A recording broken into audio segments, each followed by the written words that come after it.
મનરેગા યોજના હેઠળ ભરૂચ જિલ્લામાં જે કામો થયા હતા એ કામોમાં કોઈ ગેરરીતિ થઈ હતી એવી રજૂઆતના આધારે ડીડીઓ શ્રી ભરૂચે એક પ્રાથમિક ઇન્ક્વાયરી કરી હતી.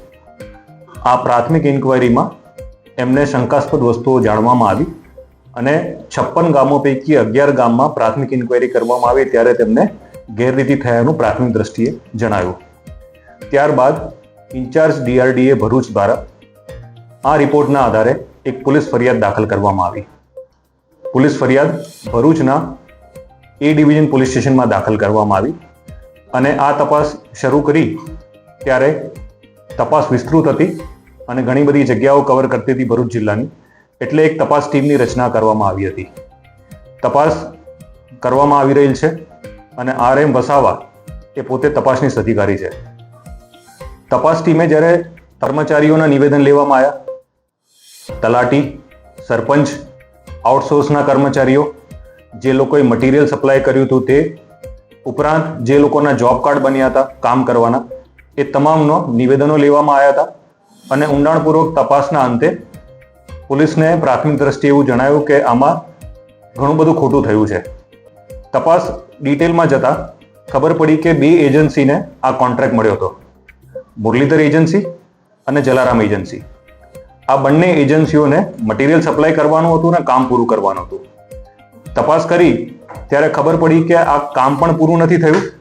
જેટલું કામ કર્યું છે એ પ્રોપર કામ નથી કર્યું, મટીરિયલ સપ્લાય જે કરવાનું હતું એ પણ નથી કર્યું અને જે 60-40 નો ratio material supply is to labour એ પણ મેન્ટેન નથી કર્યો. તેમ છતાં 56 ગામોમાં ખોટા બિલો રજૂ કરી અને સરકારી નાણાંની ઉચાપત કરી છે.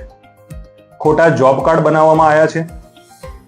ગરીબ માણસો જે લોકોને મજૂરી દર્શાવી એ લોકોના અકાઉન્ટ ખોલાવવામાં આવ્યા અને સરકારી નાણાં એ અકાઉન્ટમાં ટ્રાન્સફર કરી મુરલીધર એજન્સી અને જલારામ એજન્સીના પ્રોપ્રાઇટરોએ આ નાણાં પોતાના અકાઉન્ટમાં લઈ લીધા.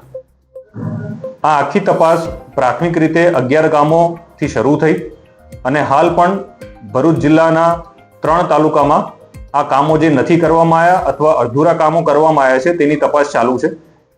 અને તપાસ દરમિયાન એવું જાણવા મળ્યું કે આ જે 2 એજન્સીના જે નામ છે એ નામ કાગળ ઉપર પ્રોપ્રાઇટર બીજા છે, પરંતુ તેના મેઇન સ્ટેક હોલ્ડર્સને જે મેઇન પૈસા લઈ જતા એ હીરા જોટવા અને અન્ય લોકો છે.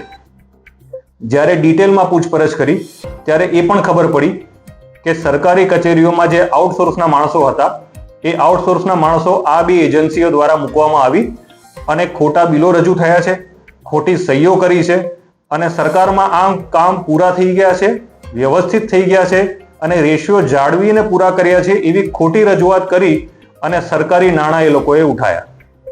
જ્યારે અકાઉન્ટ ડિટેલ્સ અને કોલ ડિટેલ્સ અને ગૂગલ મેપ ઉપરથી અમે લોકોએ સર્વે કર્યો અને અમારી તપાસ કરી તો 2021માં જે પરિસ્થિતિ હતી, 2022માં શું થઈ, 23માં શું થઈ, 25 સુધીની અમે પરિસ્થિતિનું ગૂગલ મેપ ઉપરથી પણ સર્વે કર્યો. એ જગ્યા ઉપરના લેટલોંગ લઈ અને એનો પણ સર્વે કર્યો કે કામ કેવા થયા છે. ઉપરાંત જે રીતે પ્રોસેસ પૂરી કરી સરકારી કચેરીને ડીડીઓ ઓફિસથી અંદર અમે ડોક્યુમેન્ટ્સ ભેગા કર્યા, એ લોકોના બેંક અકાઉન્ટ ડિટેલ લેવામાં આવ્યા, એ લોકોના ઇન્ટર કોન્ટેક્ટ શું હતા એ ખબર પડી, એ લોકોના આઉટસોર્સના માણસો કયા વિસ્તારના હતા અને કેટલા એક્સપિરિયન્સ હતા એ ડિટેલ લીધી અને એના અંતે અમારી તપાસ ટીમે નિષ્કર્ષ ઉપર આવી કે આમાં જલારામ એજન્સી અને મુરલીધર એજન્સીની પાછળ પણ ઘણા લોકો છે કે જે સંડોવાયેલા છે અને જે લોકોએ આ સરકારી નાણાંની ઉચાપત કરીને પોતાના વપરાશ માટે પૈસા રૂપિયા લીધા છે. જેના આધારે અમારા પૂરતા પુરાવા અને એવિડન્સ ભેગા કરી અને ગઈકાલે હીરા જોટવા કે જે આ બધા પૈસા એમના અકાઉન્ટમાં, એના પરિવારના અકાઉન્ટમાં જે ટ્રાન્સફર થયા છે એમને અમે ગીર સોમનાથથી પૂછપરછ માટે લઈ આવ્યા અને ગઈકાલ રાતે ભરૂચ પોલીસે એમને એરેસ્ટ કર્યા.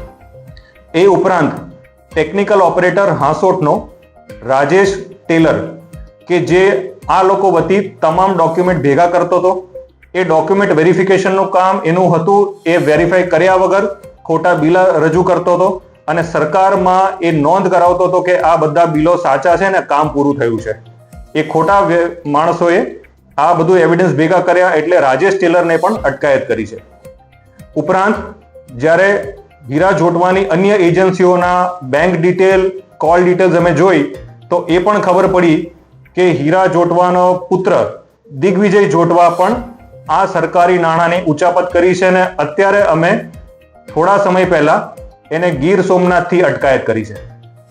અત્યાર સુધીમાં આ કેસમાં 3 લોકોની અટકાયત કરી છે: હીરા જોટવા, દિગ્વિજય જોટવા અને રાજેશ ટેલર. આગામી સમયમાં આ લોકોએ કઈ રીતે આ નાણાં એકત્ર કર્યા, કઈ રીતે આ લોકોએ મટીરિયલ સપ્લાય કર્યા વગર કામ પૂરા કર્યા અને કઈ રીતે આ લોકોએ આખું કૌભાંડ બહાર કર્યું છે, એ આખી કોન્સ્પિરસી આગામી સમયમાં અમે બહાર પાડશું.